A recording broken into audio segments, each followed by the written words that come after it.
गीताधीता च येनापि भक्तिभावेन चेतसा वेदशास्त्र पुराणानि तेनाधीतानि सर्वशः। निस्संदेह भगवद गीता के समान कोई अन्य ग्रंथ नहीं प्राप्त होता, क्योंकि 18 अध्यायों एवं 700 श्लोकों की यह रचना वेदों व पुराणों को सार रूप में उपस्थापित करती है, जहाँ भक्ति, ज्ञान, योग एवं निष्काम कर्म आदि की सरल शब्दों में शिक्षा दी जाती है। इन विषयों में प्रेरणा परकता की श्री वृद्धि की जाती है। इसलिए विश्व में यह एकमात्र ऐसा ग्रंथ है जिसकी जयंती भी मनाई जाती है। पर इस जयंती से पूर्व अभी गीता महोत्सव चलायमान है। अतः आइए अब अविलंब आरंभ करते हैं प्रेरणा स्वरूपा श्रीमद् भगवद गीता इस प्रस्तुति की 8वीं कड़ी को, जहां आज क्रमशः और प्रसंगतः प्राप्त पंचदश अर्थात 15वें और षोडश अर्थात 16वें अध्यायों की। गीता के 15वें अंक में समग्रतः श्लोकों की संख्या है 20 और इस अध्याय का नामांतर है पुरुषोत्तम योग। इसी तरह गीता के 16वें अध्याय में श्लोकों की कुल संख्या है 24 और इस अध्याय का नाम है दैवासुर संपद विभाग योग।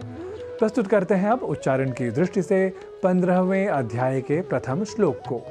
ऊर्ध्वमूलमधः शाखमश्वत्थं प्राहुरव्ययं छन्दांसि यस्य पर्णानि यस्तम वेद स वेदवित्।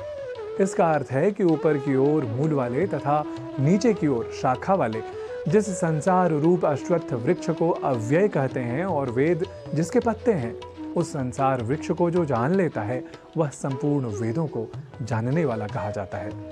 समग्रता से अब इन 2 अध्यायों के प्रतिपाद्य की बात की जाए तो 15वें अध्याय के पुरुषोत्तम योग इस नाम से ही परब्रह्म को पुरुषोत्तम रूप में उपस्थापित करने का कथ्य हमें प्राप्त होता है, जैसा कि 15वें अध्याय का यह श्लोक है।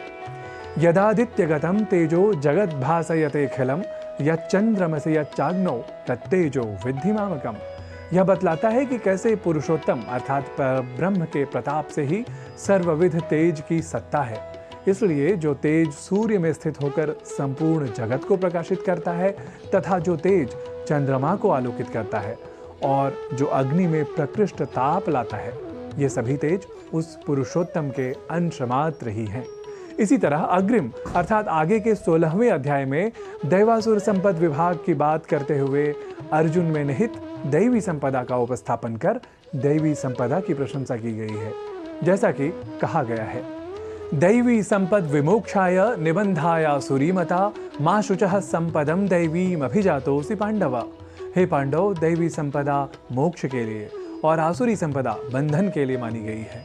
तुम शोक मत करो क्योंकि तुम दैवी संपदा को प्राप्त हुए हो। इसी तरह इस 16वें अध्याय में ही शास्त्र परकता में ही सुख, समृद्धि और सिद्धि की समावेशनीयता की बात कही गई है। वह श्लोक है, यह शास्त्र विधिमुत्सृज्य वर्तते कामकारतः न स सिद्धिमवाप्नोति न सुखम न पराम गतिम। और अब भगवद गीता के इन 2 अध्यायों अर्थात पंचदश और षोडश अध्यायों का क्या है प्रतिपाद्य विशेष, यह जान लेते हैं अपने अतिथि विशेष से। साधारण तौर से इंसान सोचता है कि उनका जड़ संसार में है और उनको अध्यात्म का और प्रयास करना पड़ेगा।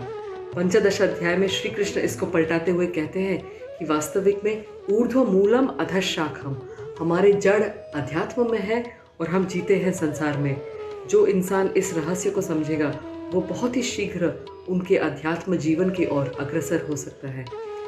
षोडश अध्याय में श्री कृष्ण दैवी गुण और आसुरी गुण के बारे में समझाते हुए कहते हैं कि जो मनुष्य अपने जिंदगी में अहिंसा, सत्य, अक्रोध और त्याग जैसे गुण अपनाते हैं, उनकी जिंदगी जीते हुए भी स्वर्ग जैसे बन जाएगी।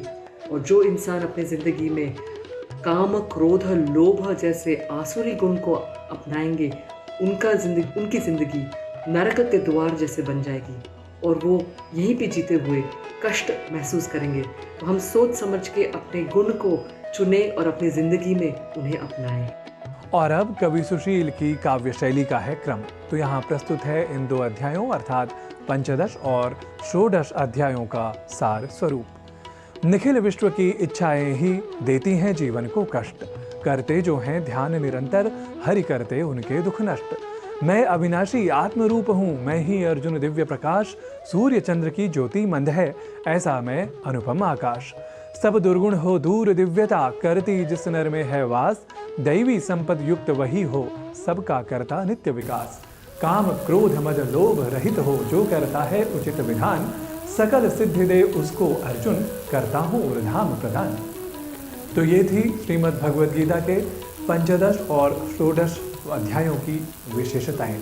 और अब हम अगले अंक में जानेंगे श्रीमद् भगवद गीता के सप्तदश अर्थात 17वें और अष्टादश अर्थात 18वें अध्यायों की विशेषताओं के बारे में। तब तक के लिए हमें दीजिए अनुमति। नमस्कार।